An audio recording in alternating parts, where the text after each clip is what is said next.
So hey guys, welcome back to another video. In this video we are going to discuss about the three macronutrients, namely protein, fats and carbs.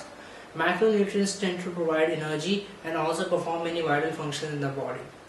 Also in this video we are going to discuss their digestion process, their absorption process and also the roles which they perform in the body. So stay tuned. So the first macronutrient in the list is protein. Protein is made up of amino acids and act as a building block of hair, skin, cells, tissues and muscles in the body.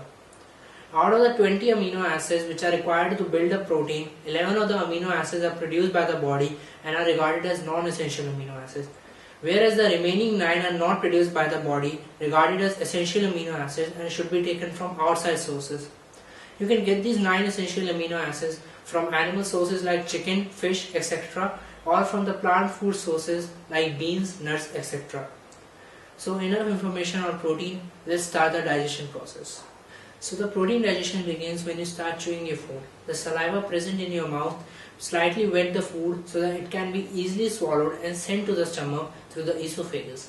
When the food reaches your stomach, the stomach releases an acid known as hydrochloric acid, which kills the bacteria in the food, and an enzyme known as pepsin which break down the amino acid into small chains of amino acid. Once the amino acids are broken down, the small chains of amino acids are sent to the small intestine, where the pancreas releases an enzyme known as trypsin and chymotrypsin and a bicarbonate buffer which reduces the acidity of the food and further allow the enzymes to break the small chains of amino acid into individual amino acids.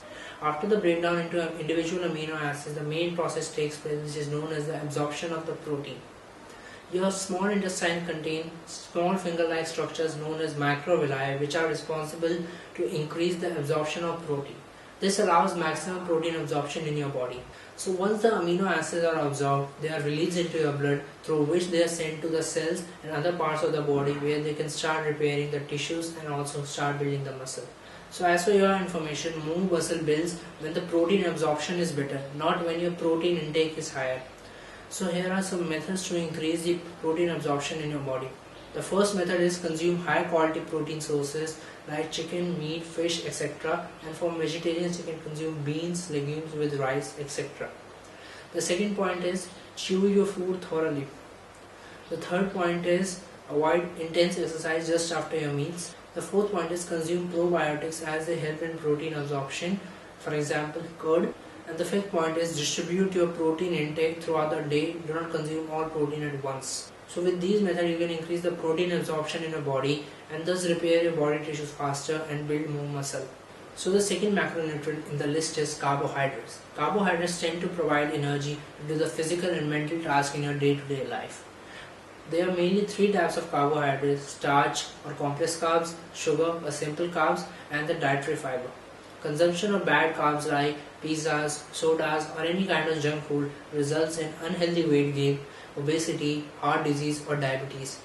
And consumption of good carbs like rice, vegetables, fruits provide many nutrients to the body, keep your body healthy and provide sustained energy for a longer period of time. So let's discuss the digestion of carbohydrates in the body. Similar to your protein digestion, your carbohydrate digestion also begins when you start chewing your food. Your saliva contains an enzyme known as amylase which is responsible to break the sugars in your carbohydrates and then send them to the stomach through your esophagus. When the food reaches in the stomach releases acids and enzymes to kill the bacteria in the food, then send them to the small intestine. The small intestine releases an enzyme which breaks down the sugar in the carbohydrates into single sugars.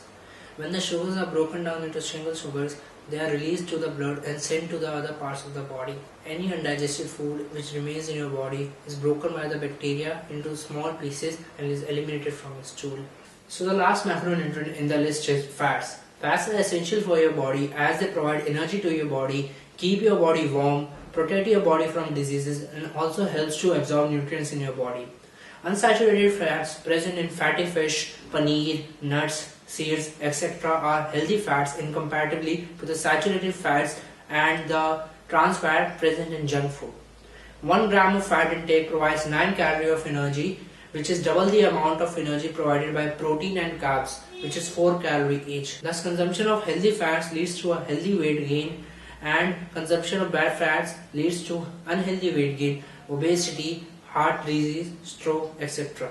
Similar to digestion of other macronutrient, your fast digestion also begins when you start chewing your food.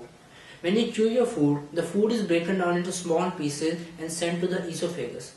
When the food reaches the esophagus, due to a series of muscle contraction, it moves through the esophagus and reaches your stomach.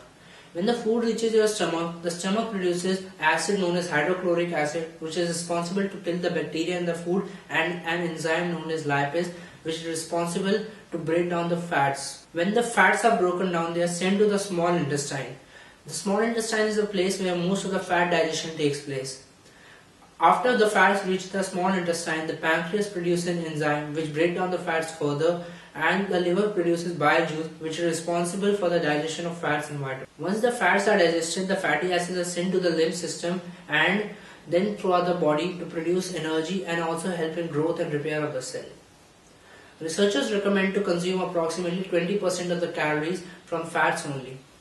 You can consume fats from vegetable oils like sesame oil or olive oil, or you can consume fats from food sources like paneer, fatty fish, etc. So I hope you clearly understood how the digestion of the 3 macronutrients takes place in the body. If yes, then like the video, comment next what you would like to watch on the channel, and subscribe my channel. This is your friend Namaste Deva signing off. Take care. Bye bye.